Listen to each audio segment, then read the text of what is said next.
What is up, everyone? Welcome to the video. Blacklight here, giving you a Deadlock tier list with the current updated patch, certain heroes being buffed and nerfed, and where these current heroes sit in the meta of us just playing Deadlock, getting used to it, a game that's sort of come out of nowhere for a lot of people, and it is a hero shooter MOBA. So let's dive straight into it and start with the B tier. Now, I was very close to putting this hero in the A tier and just not having a B tier, but I just feel like sometimes when I see this hero being played, sometimes they're going 0-10, sometimes they're going okay, and a lot of the times I can just play around this hero, which is Grey Talon. Although Grey Talon did get a bit of buffs and then a tiny bit of nerfs in a sense with the one ability, I think his auto attack feels quite weak compared to every other auto attack from heroes in the game. I think the only way you can really play Grey Talon at the moment is by like doing a spirit damage first ability max, and he just feels a bit weaker, or a lot weaker than certain other heroes in the game. And I think if we compare the two aerial heroes together, Grey Talon and Vindicta, I would much rather have a Vindicta on my team than a Grey Talon, because her abilities and the way she seems like she is much more fitted. Like if a pro player was playing Vindicta, I'd be more confident than a pro player playing Grey Talon due to the kit. So Grey Talon for me is in the B tier. He is the only hero in the B tier for us in this tier list. Let's go to the A tier and let's speak about Vindicta. Now, Vindicta is essentially an aerial attack sniper. She has the ability to do a huge amount of damage, but unfortunately against the right team and against the right players, she can be controlled very easily. Now, she does have a huge skill ceiling in a sense of if you can really track well, aim and snipe well, you have the ability to easily snowball a game. But I think in terms of having a proper 6v6 game where we have so much crowd control, so many items that can bring Vindicta down, or sorry, so many items that can enhance the ability to control Vindicta, i.e. knockdown, I find that A tier is the best spot for her. Now, going next into my A tier, I have Yamato. Now, I've played a ton of Yamato, and it just feels like most probably the third ability lacks a lot. The ultimate is really cool for like negating a heap of damage and a certain ultimate, i.e.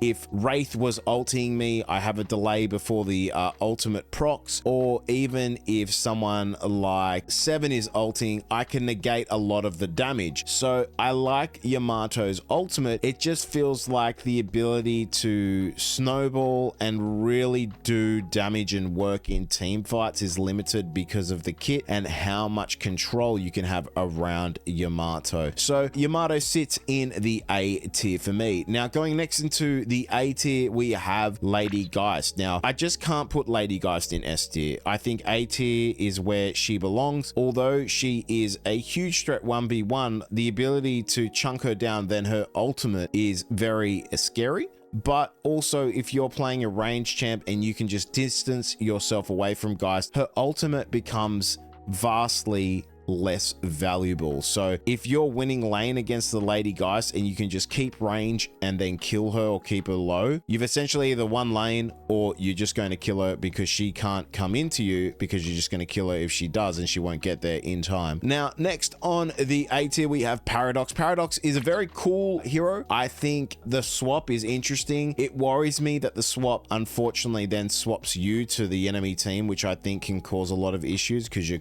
can be kind of inting yourself. However, on a gank, it becomes very powerful. I just don't think Paradox compared to the other heroes at the moment can be S or OP tier. Just feel like the kit is cool. It's a very cool hero. Maybe with some more buffs coming into the future, we'll see Paradox rise up the ranks, but I feel like A tier is where Paradox fits best. Now, the last one I have, and there's most probably a lot of you going, boo, I think Viscous is definitely S tier. He's so busted. Look, Viscous is very cool, very hard to kill, a tank that can do a lot of work and just be an annoyance, but I don't think Viscous has the potential to be like, I'm just completely wipe the game and I am now the reason that we've won the game. Viscous to me still needs a bit of work. However, I think he is very, very fun and very cool, and a lot of people will do well with him if they know what they're doing. But again, I just don't think he does enough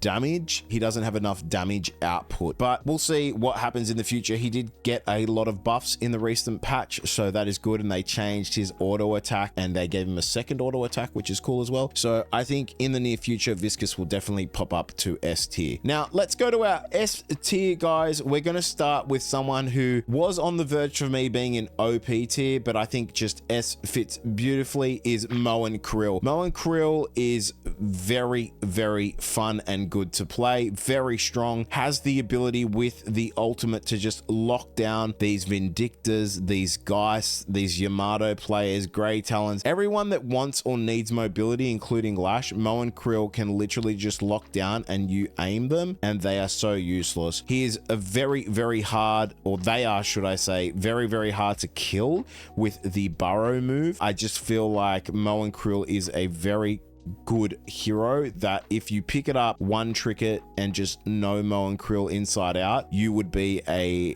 devastating player to verse. Next in the S tier, I have McGinnis, just a super annoying hero. The wall is most probably the best move in the whole hero kit. The wall is just massive. Throwing out the wall, then just trapping someone in, putting turrets down, or just throwing out your wall, then ulting them to death is just absolutely crazy. I think the synergies with the, having a wall into a 7 ult so they can't escape, just little things like that makes McGinnis fit very well into the S tier. And I think that her kit is very, very good. The turrets are very annoying. You can split push very fast with McGinnis. The whole kit is there. She's great on defense because of the turrets if you place them well. So the kit is really good. Her ultimate is good for wave defending and wave crashing. So a lot of things there that McGinnis is viable for. So McGinnis sits in our S tier. Bebop. Bebop is, just most probably with Lash the most annoying hero in the game. I virtually say that any hero that has a hook and ability to just get an instant kill should be S or OP tier. We have Bebop in the S tier. The whole kit of Bebop, you're going to see Bebop in pro ranked matches in general just be banned a lot, I think, because no one really wants to verse someone that can hook from 30 meters away. Bebop for me is just a very, very disruptive hero that can, in the early game, snowball his team out of nowhere, because if you get the hook, you get the kill, you pressure the lane, you kill the Guardian quickly, then you're ganking with Bebop, it gets out of hand. So Bebop sits in the S tier for me. Infernus, a very cool character. Well, I shouldn't say very cool, a very hot character, flame based, and Infernus to me has the potential to see a lot of play in a lot of like 6v6 well team orientated environments. I think his ultimate is a very, very good initiator in the game, and he can do a extreme amount of damage with the burn and like the running around once. I forget what the first ability is called, but essentially he puts his first ability down. It's like an oil slick, and then the more they burn, the more they take damage if that's down. He's just very annoying to play against. If you don't buy the right items just to keep him there, like knockdown and stuff like that, he can just run around and do whatever he wants. But I think S tier for Infernus is the place to be. A soft spot for mine, my one trick, the character I love the most is Kelvin. Kelvin for me is, with the buffs now to the Arctic Beam and the patch notes sitting well in S tier, I think you need to know how to play him. You can either do the healing build or like a tank spirit damage build, which I prefer to do, but I do want to try the healing build. He's just got so much in his kit. He can have a vertical attack. He can actually help his teammates go vertical because they can follow the ice path. His ultimate is super, super good when people try and all in you. Like, you can tank so much damage in that ultimate. It is ridiculous. It can also counter ultimates. So when 7 jumps up in the air, or he does a master leap, which is an item that jumps you forward, and then 7 ults, you can just ulti while the 7 ulti is happening and then counter that. He can counter a lot of other things like an Abram ult as well. So things that can sort of like jump down into you, or people really need to get in there. It's really, really strong. So Kelvin for me sits in S tier. Maybe some of you will be saying saying he should be A tier, but if you haven't played with him properly, he can do a lot of work. He does fall off a bit to the end, in my opinion, but I think he's got a really, really strong kit, and I'm super keen to try a healing build with him as well. In the S tier, I also have Ivy. Ivy is just a really, really cool hero. I think Ivy consists to be the most, have the most utility as a hero. The ability for her to do her ultimate to save teammate or to engage, it's really, really fun. We all, if you haven't seen, basically 7 can ulti, Ivy can then ulti 7 and drag 7 in the air while the ultimate is going off. She has the ability to do things even like dropping a tank in, dropping a shiv in, dropping a, you know, like Abrams or Warden in, even just dropping a Moen Krill into someone's face and the Moen Krill ultis. There's a lot she can do with her ultimate and a lot of synergies that just make her very viable. I think we'll see Ivy be picked a lot in ranked and pro matches just because of these synergies and the ability for her to give like heal, lifelink. The gargoyle move to me is one of the most annoying moves in the Heroes of Deadlock set of lists of abilities. Like, it's just super annoying. It can negate so much and then do so much. So we've got Ivy in the S tier. Next is Abrams. Although I don't think he's the best tank, I think S is a fine spot to have him. Tanks rule this meta at the moment in Deadlock. Abrams is just one of those guys that can negate a lot of damage. He can heal, he can melee punch very well and just smack people for a lot of damage. I personally don't like him. I don't enjoy playing him. I find him a bit boring, but however, he still is viable. He still is an S tier pick, so he is there and in a nice spot at the moment. We've got 2 heroes left in our S tier, and the next goes to Pocket. I think Pocket is maybe even with Ivy picks up Pocket drops in, does ulti, and boom, very good initiator. But Pocket for me is one of the most cool heroes in Deadlock in terms of just the kit. The ability to just be in a suitcase or briefcase and just be invulnerable to everything is absolutely crazy. Gun feels good, scales super well into the game. The ultimate does a huge amount of work when you initiate with it and just pressures the enemy team a lot. And the escape ability or initiate ability is really strong, especially in trying to get away. You basically throw out a spirit and you can recast your number 2 to then teleport to that spirit. So what you can do is when you're getting chased, you can throw your spirit left and then you run right, and then they choose to chase you right. So then you press your ability again and then go left with your teleport, or they try and follow your spirit and then all of a sudden you're just still running and you haven't teleported. So it's a really cool, neat trick there for Pocket. Yeah, but sitting really nice at the moment. Now, last but not least, and for me, I was very close to putting this hero in the OP tier, but I just couldn't do it. But that is Haze. I think Haze, out of all the S tiers, is sitting in a very crazy spot at the moment. Haze already felt strong. It felt like she was doing so much work in games, and then they came in and gave her another buff, which is insane to me. But Haze at the moment, very easy to play in my opinion, besides having to hit your first ability. Essentially, your third is a passive that gives you damage stacking over the game. So the more you increase it, the more stacks, etc., the more damage you do with your left click. And then essentially your ultimate is just go ballistic, and it's, yeah, very insane ultimate that if you can back flank, they don't see you coming, you're gonna get 2 or 3 kills with it. Haze, as I said, very close to being in the OP tier, but for me, in the right spot at the moment.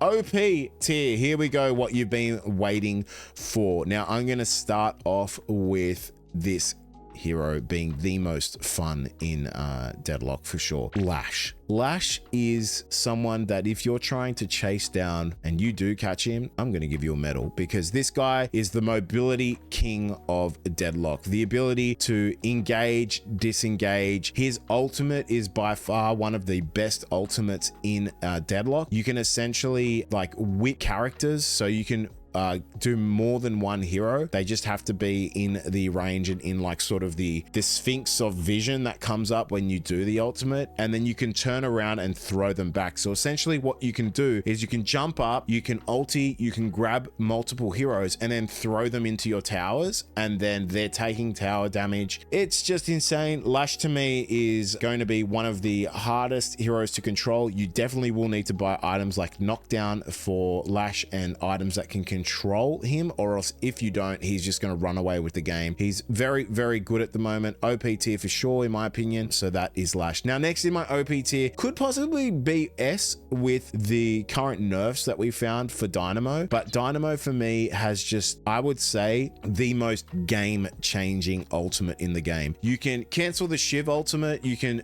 literally have 3 or 4 people trapped in there. It's basically Enigma ultimate in Dota if you ever played Dota. It is absolutely insane. You can warp stone in, which is an item that allows you to teleport to a certain location, then do your ultimate, and essentially they're all just stuck in like a vortex, and then they're slowly spinning, taking incremental damage, and then your team is shooting them and you likely win the team fight. His third ability maxed out is absolutely insane. Not only does it heal, it just gives you the ability to still do whatever you want with it when it's maxed out. The third ability to me is crazy. He just has a really, really insane kit. He has CC, a way to get in and initiate, a way to dodge, basically ganks with his second ability. It's just, yeah, it's quite insane what Dynamo can do. He most probably has one of the best kits overall in Deadlock. Next is Warden. Warden, this guy is so hard to kill. If this guy starts snowballing, you can basically say that the game will be over, because you want to jump in and kill him. He does his ultimate and he's just stealing health off you. He's the best tank in the game, I would say, for sure. I wouldn't really classify Lash as a tank or Dynamo as a tank. So for me, Warden sits at the top tier tank at the moment. If you do want to invest and you are a tank player, I would suggest just learning either Warden or Mo and Krill. They're the two that I would say are the best, and most probably Mo and Krill has more gank potential, but Warden is just so hard to kill, such a unit at the moment, so he will sit in our OB tier. Now, 2 left to go and we are done with the tier list. Next is 7. 7 has so much AoE damage, it is crazy. If this guy snowballs, he will certainly just win you the game. His ultimate has the most crazy range I've ever seen. He basically turns into like lightning that electrocutes over time and expands over time. I think over time we will see this nerfed even more. The fact that he gets a guaranteed stun is where I think he truly excels in lane. So essentially you can press it on someone, it will guarantee the stun, but it has a, I think, 3.5 second delay with a 1.5 second stun. So what you do is you stun them, you chase them, you follow them, you then press your 3 so your bullets do more damage. Then when they